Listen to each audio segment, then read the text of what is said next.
study is a preliminary exploratory piece of research that was carried out in an elementary pre-service science teacher education course.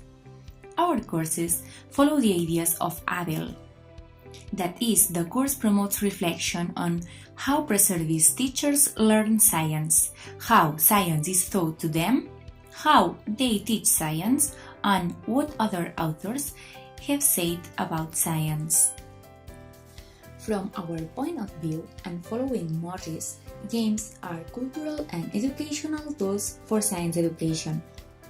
Incorporating games to science education, however, requires careful consideration of their strengths, for example, intrinsic motivation, and weaknesses, for example, weak links with science content. In order to obtain the maximum benefit, games, like any other tools, need to be used in the correct way at the appropriate time. Our main goals are to explore the pre-service teacher's intuitive ideas regarding the use of gamification in teaching science in elementary school, and more specifically to analyze the design of games and educational sequences that pre-service teachers have created. This is a qualitative study based on the design of lesson plans, that is, the hypothetical planning of teaching based on sequences of activities with the aim of working one or several scientific ideas. 10 didactic units designed for groups of 2 to 3 students have been analyzed. The lesson plans revolve around 5 scientific topics: heat, friction force, sound, light, and buoyancy. The lesson plans have been analyzed based on qualitative content analysis described by Meyring, from an inductive category formation. Therefore, the preliminary categories come from the data itself, not from the theoretical framework. After that, the categories have been compared with the literature on reference, creating new categories and eliminating others. From the analysis of the games in the lesson plans, 6 categories have emerged. The first of the 6 categories analyzed is the position of the game activity within the didactic sequence. In other words, where the game is planned in the lesson plan. In Figure 1, we can observe that 7 out of 10 lesson plans analyzed have the game in the last position to verify the new knowledge is learned.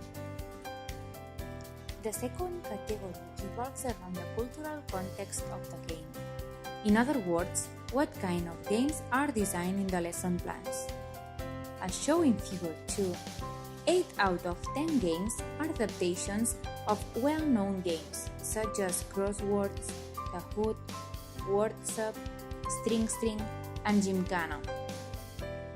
In the 2 remaining designs, we have not identified any similarity with any popular game. In fact, rather than games, we could recognize them as a science activity design as a challenge. The third category concerns the scientific dimension that is taken into account in the game.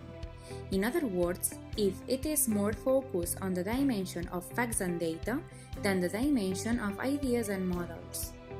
All games designed turn around observations and descriptions of what is happening in a specific scientific phenomenon.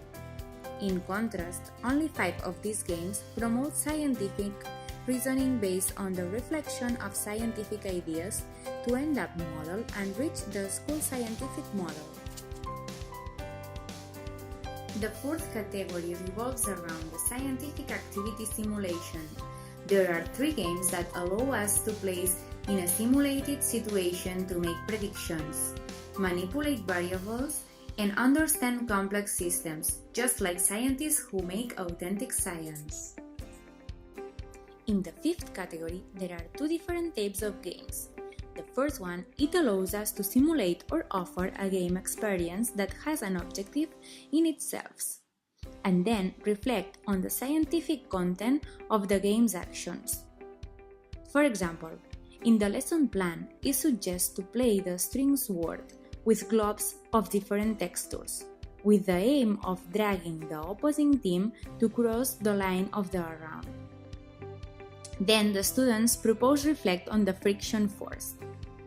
The second kind of game, which corresponds to 8 of the designs analyzed, is a game in which reflecting on a particular scientific fact or scientific idea is the goal to win.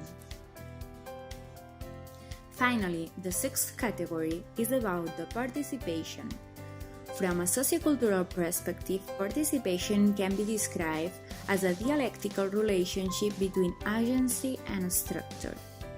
We can see that there are 7 out of 10 designs games that are highly structured games, and therefore the students' agency is low.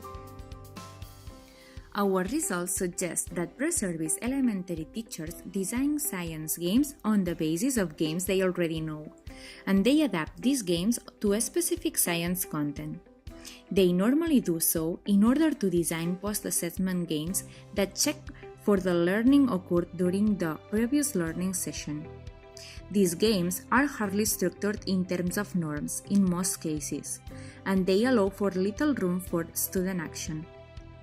However, some of these games do make room for reflection on the science concept that has been targeted in the lesson.